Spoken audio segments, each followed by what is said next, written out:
আসসালামু আলাইকুম। কেমন আছেন সবাই? আশা করি সবাই ভালো আছেন। আমিও আলহামদুলিল্লাহ আল্লাহর রহমতে ভালো আছি। এখন হচ্ছে রাত ১০টা বাজে। রাত ১০টা বাজে আমি থালা বাসন ধুচ্ছি আর ভিডিও করছি। আর এই ভিডিওটি করার কারণ হচ্ছে কিছু কথা আপনাদের সাথে শেয়ার করব। যেমন ধরেন আমরা অনেকেই আছি যে রাতে খাবার-দাবার খাওয়ার পরে সাথে, সাথে শুয়ে পড়ি। এটা কিন্তু স্বাস্থ্যের জন্য খুবই ক্ষতিকর। রাতে খাবারের পরে ৫ থেকে ১০ মিনিট হাঁটাহাঁটি করে তারপরে বিছানায় যাওয়া উচিত। আরেকটি বিষয় হচ্ছে রাতে যে আমরা থালা বাসন রেখে দেই এটা কিন্তু ঠিক না। এই যে রাতে আমরা থালা বাসন রেখে দেই এটার জন্য কিন্তু সংসারে বরকত কমে যায়। এটা কিন্তু হাদিসেও আছে।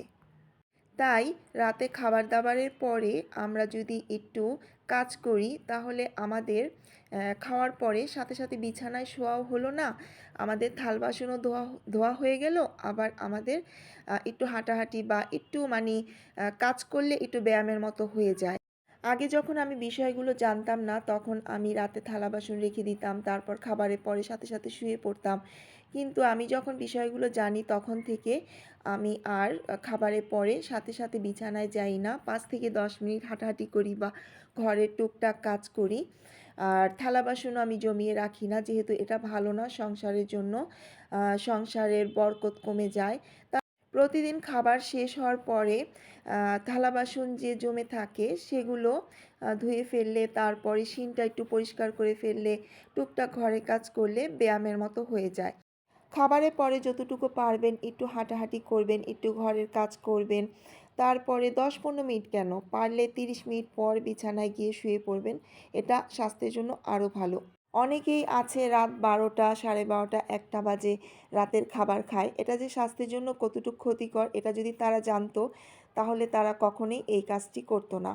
দেশের বাইরে আমি যতটুকু জানি তারা সন্ধ্যার সময়ই সন্ধ্যা ৬টা, ৬:৩০, ৬টার ভিতরই রাতের ডিনার শেষ করে ফেলে। আর আমরা তো রাত ১০টা, ১১টা বাজে আমাদের রাতের ডিনার করতে। আমি অবশ্য ৯:৩০, ১০টার ভিতরেই রাতের খাবার খেয়ে ফেলি। আর এখন যেই ঠান্ডা পড়ছে যত তাড়াতাড়ি সম্ভব রাতের খাবার-টাবার শেষ করে কাজ-টাজ শেষ করে শুয়ে পড়ি। আর শীতের দিন বলে কথা না, শীতের দিন হোক আর গরমের দিন হোক আমি সবসময় টাইম মেইনটেইন করে চলতে পছন্দ করি। শুধু খাবার-দাবারের বেলায় না, খাবার-দাবার, রান্না-বান্না, গোছানো, পরিষ্কার-পরিচ্ছন্ন সব কিছুতেই আমি একটু নিয়ম মেইনটেইন করে চলতে পছন্দ করি। তো এখন আমি সিঙ্কটা পরিষ্কার করে ফেলবো। আপনি চাইলে থাল-বাসন ধোয়ার পরে ঠিক এইভাবে সিঙ্কটা পরিষ্কার করে ফেলবেন। এতেও আপনার ৫-৬ মিনিট সময় লাগবে, একটু কাজও হবে, ব্যায়ামও হবে আপনার। আর আমি তো দিনে মনে হয় ২-৩ বার এভাবে সিঙ্ক পরিষ্কার করি। যতবারই আমি রান্নাবান্না করি, শাকসবজি বা মাছ-টাছ ধুই বা থাল-বাসন ধুই। মাছ তো আমি সিনে ধুই না, মাছ আমি নিচে ধুই। যতবারই আমি এই সিনে কাজ করি, যতবার মানে দিনে কম হলেও ১ বার ২ বার আমার সিন পরিষ্কার করা হয়। সিন পরিষ্কার থাকলে আমার কাছে খুব ভালো লাগে। এই ভিডিওটা বানানোর উদ্দেশ্য হচ্ছে আমার ২টা। একটা হচ্ছে রাতে থাল বাসন জমিয়ে রাখা ভালো না, এটা সংসারের বরকত একদম কমে যায়। আর দ্বিতীয় হচ্ছে রাতে খাবারের পরে সাথে সাথে শুয়ে পড়া ভালো না, একটু হাঁটাহাঁটি করা বা একটু কাজ করা। অনেকে আছে হাঁটাহাঁটি করতে বোরিং ফিল করেন, তারা এভাবে ঘরের কাজটি সেরে নেবেন, তাহলে আপনাদের ব্যায়ামও হয়ে যাবে, বিছানায় যাওয়ার সময়ও হয়ে যাবে। এই তো আমার শিন একবারে ক্লিন হয়ে গিয়েছে, আমি হাত টাত ধুয়ে এখন আমি বিছানায় চলে যাব। সবাই ভালো থাকবেন। আল্লাহ হাফিজ।